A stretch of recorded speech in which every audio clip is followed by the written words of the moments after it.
নমস্কাৰ, মই সমজিলা আয়ুক্ত ৰহা। মই এখন পিটিশ্যন পাইছিলো আমাৰ CDPOৰ ফালৰ পৰা। এটি গড়মূৰ ৰহাৰ যোনটো অংগনবাদী চেণ্টাৰ আছে, তাৰে আৰতি মেধি বুলি এগৰাকী ৱৰ্কাৰ আছে তাত। তেখেতৰ বিৰুদ্ধে কিছুমান আমাৰ কমপ্লেইন পাইছিলো যে তেওঁ অংগনবাদী চেণ্টাৰটোত নিয়ম অনুযায়ী যিখিনি কাগজ পাতি বহি ৰাখিব লাগে, ব্লেকবোৰ্ড ৰাখিব লাগে, সেইখিনি তেওঁ ৰখা হোৱা নাছিলে। আৰু লগতে তেনেকুৱা ধৰণৰ বহুখিনি বেমেজালি পোৱাৰ বাবে আমাৰ CDPO ৰহাই আমাক এখন এপ্লিকেশ্যন দৰখাস্ত দিছিলে। আৰু সেইদিনাখনে আমি এটা ভিডিঅ' ক্লিপিঙো পালো, ৰাতিকে আমি দেখিলো। আৰু সেই মৰ্মে মোক আমাৰ DC ছাৰে, অনাৰেবল DC ছাৰে এটা এনকুৱাৰী কৰিবলৈ অনুৰোধ জনাইছিলে। আৰু সেই মৰ্মে 3 তাৰিখে মই সেই অংগনবাদী চেণ্টাৰটোত এনকুৱাৰী কৰিবলৈ গলো। আৰু আৰতি মেধি অংগনবাদী ৱৰ্কাৰ তেখেত তাতে উপস্থিত আছিলে। আৰু একদম আৰম্ভণিৰ পৰাই তেখেতে আমাৰ লগত যিখিনি সহায় সহযোগিতা আগবঢ়াব লাগে এজ এন এনকুৱাৰী অফিচাৰ, তেখেতে আগবঢ়োৱা নাছিলে। তেখেতৰ ব্যৱহাৰ খুবেই বেয়া আছিলে, খুব দুৰ্ব্যৱহাৰ কৰিলে, কিছুমান মোক কব নলগা কথাও তেখেতে কলে। আৰু আচৰণটো খুব বেয়া আছিলে, ভাবুকিও তেখেতে দিছিলে। আৰু অৱশেষত যেতিয়া আমি বহুখিনি বেমেজালি পালো, তাৰ পৰা ওলাই আহিব বিচৰাটো তেখেতে আমাক বাধা দিছিলে বা প্ৰচেষ্টা দিছিলে, ওলাই যাব নোৱাৰে, কাৰোবাক ফোন কৰা নিচিনাও কৰিছিলে। গতিকে এই গোটেইখিনি খেলি মেলি আমি দেখিলো এনকুৱাৰীটোত। আৰু তেখেতে যিহেতু যোনটো ডিপাৰ্টমেণ্টেল প্ৰচিজিং বা ডিপাৰ্টমেণ্টৰ যোনখিনি নিয়ম তেওঁ পালন কৰা নাই, তেওঁ এই গোটেই কথাখিনি যেনেকে তেওঁৰ অথৰিটিক জনাব লাগিছিলে, সেই অথৰিটিক তেওঁ কথাখিনি তেওঁ জনোৱা নাই। সেই বস্তুখিনি আমি খেলি মেলি পালো। তাৰ বাবে বাৰু আমি যি কৰিব লাগে সেইটো চাই আছো, কি কৰিব পৰা যায়। আৰু এই গোটেই প্ৰচেছটোত আমি বেমেজালি যিখিনি পালো সেইখিনি আমি ঠিক কৰিবলৈ প্ৰচেষ্টা চলাম।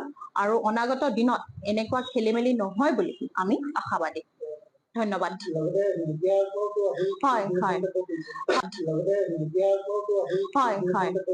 হয়, সেই কথাটোত মই কব বিচাৰো, যেতিয়া আমি এনকুৱাৰী কৰি আছিলো, আমাৰ আৰতি মেধিৰ বাইদেউ গৰাকীৰ যিখিনি আচৰণ আছিলে, অংগনবাদী ৱৰ্কাৰ বহুতো বেয়া আচৰণ আছিলে। সেই আচৰণত মই তেওঁক এইটোৱে প্ৰশ্ন কৰিছিলো যে আপুনি যোনখিনি খেলি মেলি পাইছে বা যোনখিনি অসুবিধা তেওঁ মিডিয়াৰ আগত কৈছিলে, সেই অসুবিধাখিনি তেওঁৰ অথৰিটি বা তেওঁৰ SA বা CDPO, DSW তেওঁলোকক জনাইছিলে নাই? তেওঁ মোক কৈছিলে যে সেইখিনি তেওঁ জনোৱা নাই, বা তেওঁ কোনো ধৰণৰ লিখিতভাৱে যে জনাইছিলো তাৰ প্ৰমাণো তেওঁ দিব পৰা নাছিলে। তেতিয়া মই কৈছিলো আপোনাৰ দায়িত্ব আছিলে এইটো জনোৱা, কাৰণ আপুনি আপোনাৰ এপইণ্টিং অথৰিটিক জনাব লাগে। আৰু যদি তাৰ পিছত কাম নহয়, মই আছো, CDC আছে, আমাৰ DC ছাৰ আছে, আপুনি তেওঁলোকক জনাব লাগিছিলে, আমাক জনাব লাগিছিলে। জনোৱাহেঁতেন আমি নিশ্চয়কে সহায় কৰিলোহেঁতেন। তেতিয়া সেই কথা মৰ্মে মই তেওঁক সেই কথাষাৰ কোৱা হল যে ইয়াৰ পিছত কি হল, ইয়াৰ পৰ্যায়ত কি হল, সেই সংক্ৰান্ততহে সেই কথাষাৰ কোৱা হৈছিলে। তাত কোনো ধৰণৰ মোৰ বেয়া ইন্টেনচন নাছিলে। এই কথাটো মই আপোনালোকক ইয়াৰ দ্বাৰাই মই খুব খোলাকে কৈ দিলো। আৰু অনাগত দিনত আমি মিলি জুলি কাম কৰিম বুলি মই আশাবাদী। আৰু যিখিনি সমস্যা সেই অংগনবাদী চেণ্টাৰটোত হৈছে, সেই সমস্যাখিনিও আমি যাতে একেলগে মিলি সমাধান কৰিম, তাৰ এটা প্ৰচেষ্টা আমি কৰিম বুলি মই আশাবাদী। সমস্যাৰ ভিতৰত ধৰক কাৰেণ্টৰ ইছ্যুটো আছে, কাৰেণ্টৰ সমস্যাটো আছে। আৰু কাৰেণ্টৰটো APDCL ইতিমধ্যে আমাক জনাইছে যে তেওঁ এনেকুৱা বহুখিনি অংগনবাদী চেণ্টাৰত এইটো সমস্যা আছে, আৰু এইটো ডিপাৰ্টমেণ্টে এইটো টেক আপ কৰিছে। আৰু ৰিগাৰ্ডিং আপুনি PHC টো সেইটো আমি ডিপাৰ্টমেণ্টক এইটো জনাম, আৰু খুব সোনকালে ইয়াৰ সমাধান দিবলৈ আমি চেষ্টা কৰিম। আৰু বাকী সমস্যাখিনি যোনখিনি তেওঁ উল্লেখ কৰিছিলে, সেই সমস্যাখিনি এতিয়া বৰ্তমান আমাৰ গোটেই ষ্টেটত একেখিনি খাদ্য শিশুসকলে খাই আছে বা একেখিনি পোচাকে পিন্ধি আছে। ৰহাৰ চেণ্টাৰৰ আণ্ডাৰত 448 অংগনবাদী চেণ্টাৰত বাকী শিশুসকলে সেইখিনিকে খাই আছে বা সেইখিনি পোচাকে পিন্ধি আছে। হয়, এতিয়া সেই বস্তুটো কবলৈ ধৰক যোনজন হেড, ডিপাৰ্টমেণ্টৰ হেড বা এক্সপাৰ্ট এজনে কলে বেছি ভাল হ'ব। কিন্তু বাকী অংগনবাদী চেণ্টাৰখিনিয়ে যিহেতু বৰ্তমান সেইখিনি প্ৰয়োগ কৰি আছে, সেই বিষয়ে মই বিশেষভাৱে এতিয়া নকওঁ। কিন্তু আশা কৰিছো যে যদি কিবা প্ৰব্লেম আছে আমি চাই তাৰ সমাধান আনিবলৈ চেষ্টা কৰিম। বহুত লোক আছে বুলি গম পাইছো, তাৰ মাজতে মিডিয়াৰ কথাখিনি কোৱাটো তেওঁ ভুল কৰিছে বুলি কালি আপোনাৰ ৰাজ্যত আমি দেখা পাইছো। এইটো কাৰণে কোৱা হৈছে, এজন গভৰ্ণমেণ্টত যেতিয়া এপইণ্ট কৰে এগৰাকী ৱৰ্কাৰ, তেখেতৰ কিছুমান দায়িত্ব আছে, কিছুমান নিয়ম আছে। সেই দায়িত্ব আৰু নিয়মটো তেওঁ পালন কৰিব লাগিছিলে। তেওঁ হয়তো সেইটো অৱগত আছিল নে নাছিল সেইটো মই গম নাপাওঁ। আৰু এইটো এই কাৰণে কোৱা হৈছে যাতে পিছৰবাৰ তেখেতে সেই কামটো বা সেই ভুলটো আকৌ এবাৰ নকৰে। সেই গতিকেহে সেই উদ্দেশ্যত সেই কথাষাৰ কোৱা হৈছিলে। তেওঁ প্ৰথম দায়িত্ব আছিলে তেওঁ ছুপাৰভাইজিং অথৰিটি বা CDPOক জনোৱা, তেখেতে কেতিয়াও নজনালে। ইনফেক্ট যেতিয়া মই এনকুৱাৰী কৰি আছিলো মোৰ সন্মুখতে তেখেতৰ CDPOৰ লগত বহুতো তৰ্কা বা কাজিয়াৰ নিচিনা পৰিৱেশ সৃষ্টি হবলৈও গৈছিলে। চ' সেই গতিকে যাতে তেওঁ নেক্সট টাইম এনেকুৱা কৰাৰ আগত এই ভুলটো নকৰে সেই মৰ্মেহে মই সেই কথাখিনি কৈছে।